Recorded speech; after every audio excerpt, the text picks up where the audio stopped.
From the moment we met, I knew there was no affinity between us. There's no room in this place for a creature like you. A woman bearing a child, return to where you belong. On the day of my brother's wedding, my sister-in-law unleashed a torrent of insults upon me. It was meant to be a joyous occasion, one where I yearned to share the happiness, yet her words cut deep. Unable to endure such treatment any longer, I made the difficult decision to abstain from attending the ceremony. My name is Elizabeth, age 30. I juggle part-time employment with managing household duties. 3 years ago, I married my husband Robert, who is 2 years my senior. He works as a buyer and salesperson at major department store.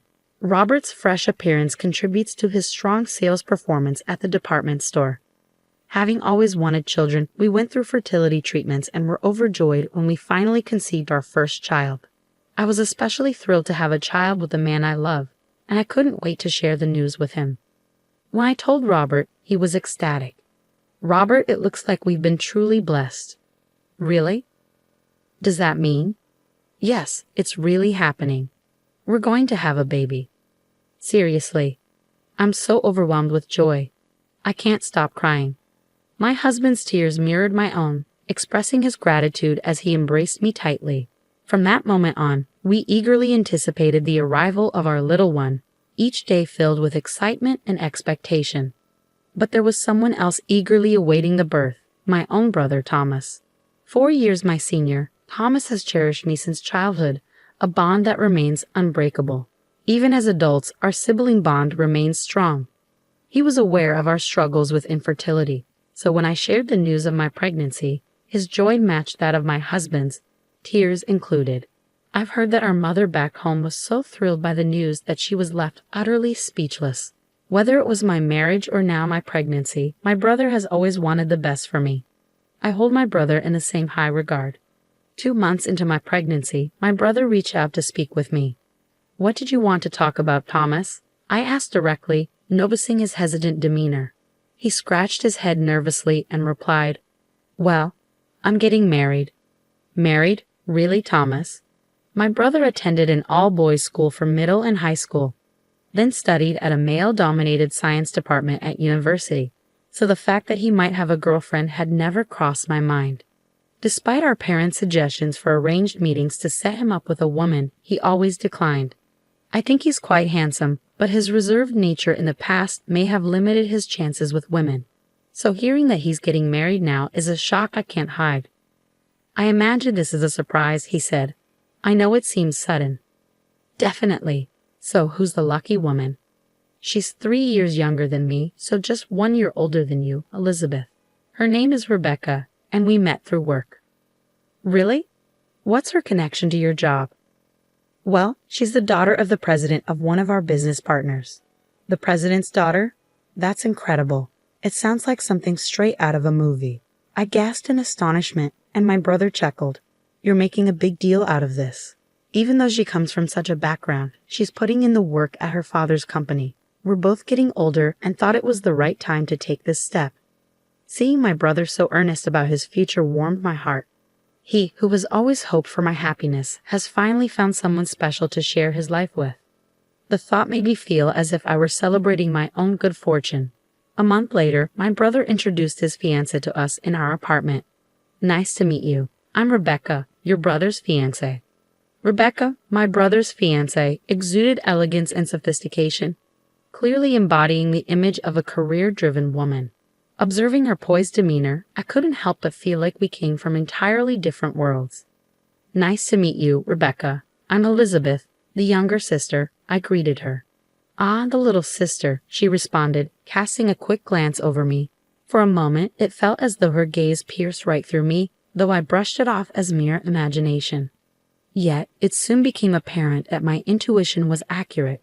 Throughout our interaction, she directed minimal attention towards me, instead focusing her conversation on my husband.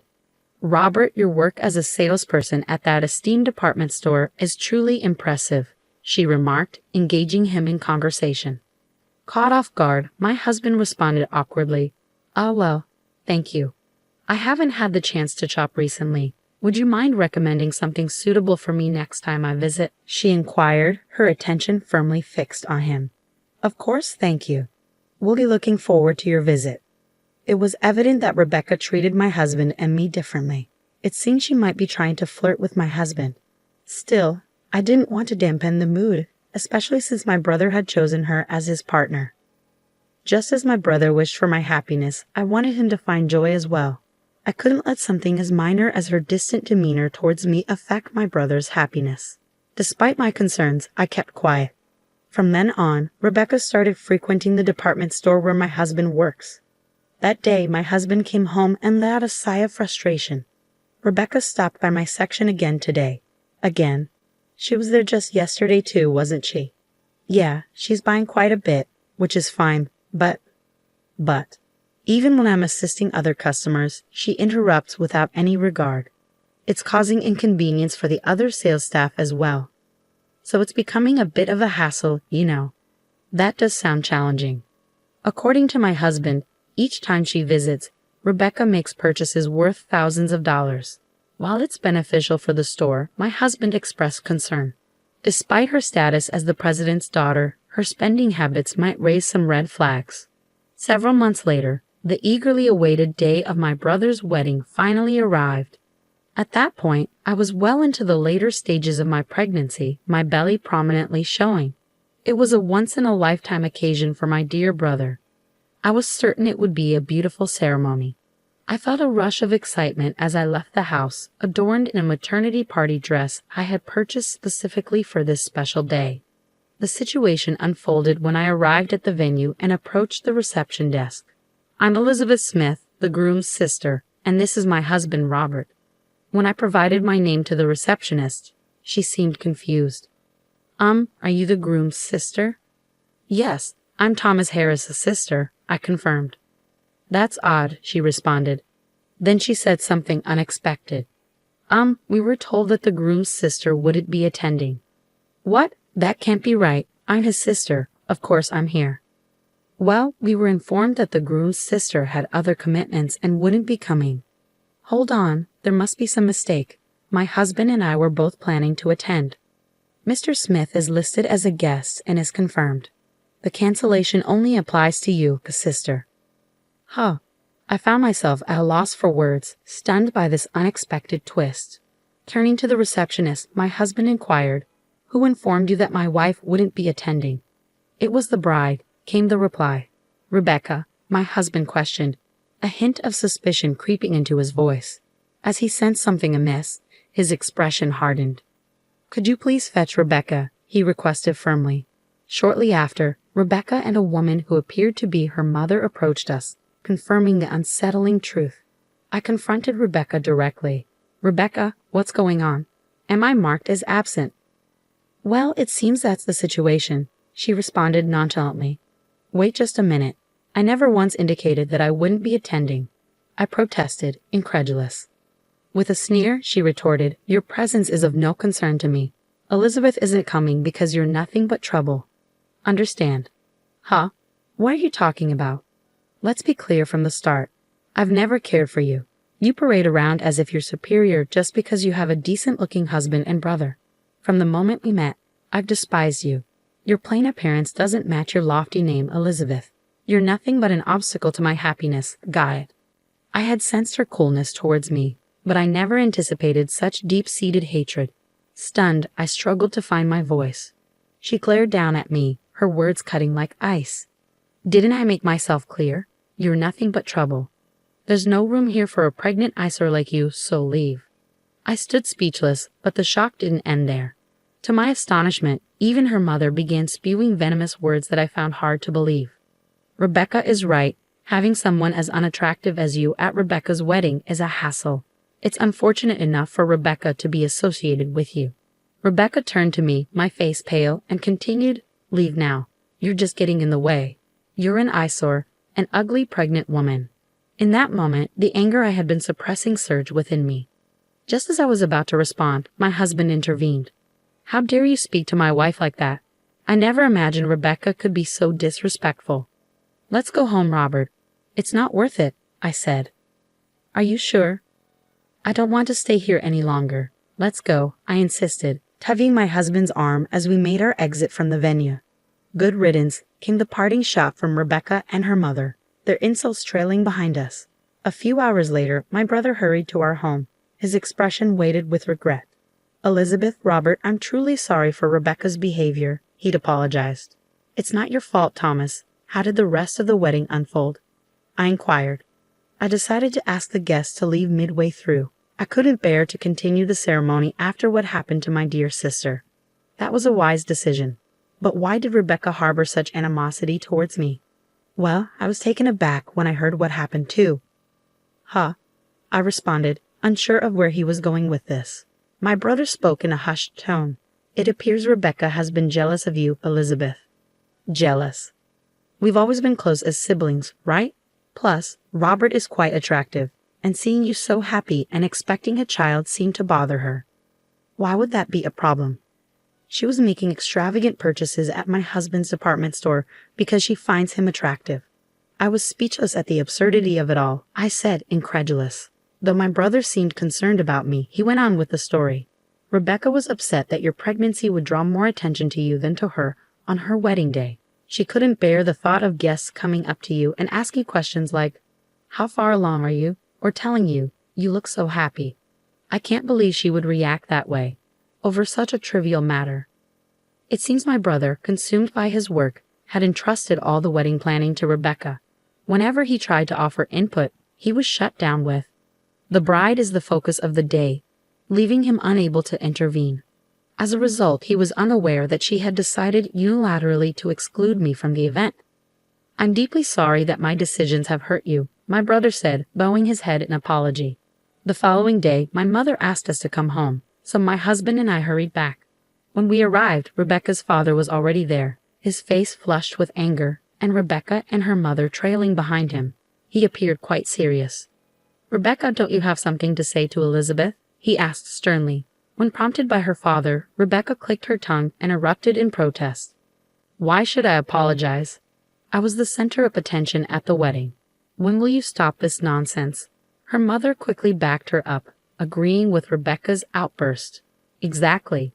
There's no reason for Rebecca to apologize. It's all this woman's fault." Both Rebecca and her mother openly expressed their displeasure, showing no signs of remorse. Then her father, visibly trembling, found his voice. "Who do you think you're speaking to? How dare you utter such words to these individuals?" he exclaimed, his tone filled with outrage. With that, he bowed deeply before us. "I am profoundly sorry for the despicable actions of my daughter and wife. Please, I implore you, find it in your hearts to forgive us for this grievous incident." Despite his earnest pleas, forgiveness was not something I could offer easily. I spoke plainly. "Do you truly expect us to forgive you? We were unable to attend our dear brother's wedding after enduring such mistreatment. How can we possibly forgive you? But if you don't forgive us, it will cause significant trouble for our company," Rebecca's father interjected, revealing his true motives behind the apology. Rebecca's father owns a wholesaler company that deals in imported goods and maintains a business relationship with my brother's company. However, my brother was incensed by the recent events and requested that his employer cut ties with Rebecca's father's business. This is why her father is now pleading for my forgiveness, hoping to salvage the business relationship with my brother's company. I hadn't realized just how much influence my brother's company held. Despite Rebecca's status as the president's daughter, my brother appeared to hold more power in this situation. Her father continued to apologize profusely, bowing his head repeatedly. But it was clear his primary concern was safeguarding his company, which only deepened my dissatisfaction. Realizing the conversation was going nowhere, I firmly told Rebecca and her family, "I won't interact with you any further. If you proceed with marrying my brother, I will sever ties with him as well." "Hold on. My dad is apologizing profusely. Don't you have any sympathy?" Rebecca shouted at me, her tone laced with anger. "Sympathy? You dare bring that up? You're the one who caused this whole mess. Who should really be apologizing here? Stop allowing your father to debase himself. Your selfishness ruined my brother's happiness. You're not suitable for him. Know your place." After her tirade, I threw Rebecca and her family out of my parents' house. Not long after, I heard that my brother and Rebecca had called off their engagement. She protested loudly, unwilling to end things, but in the end, my brother had to involve a lawyer. He also arranged for a settlement paid to me. Though I initially hesitated to accept it, my brother insisted, saying it's the least I can do to apologize. So I accepted his offer with gratitude. Rebecca's family's misfortune deepened, and her father's company eventually declared bankruptcy. It seems that losing business with my brother's company, which was a critical part of their operations, left them unable to stay afloat. They lost everything because of their actions, and in retrospect, it seems fitting given their behavior. Someone like Rebecca, who could so easily hurl cruel insults, ultimately faced the consequences of her actions. Meanwhile, I have given birth safely and am enjoying a happy life. My brother has recovered from the end of his engagement, and he visits me almost every day to spend time with my daughter and shower her with affection. Robert, may I hold her for a bit? But you just had her not too long ago. Please, I'll be leaving in an hour. All right, I suppose I can let you. My husband and brother were taking turns holding our precious newborn daughter. As I listened to their heartwarming exchange, I couldn't help but feel a sense of warmth and contentment.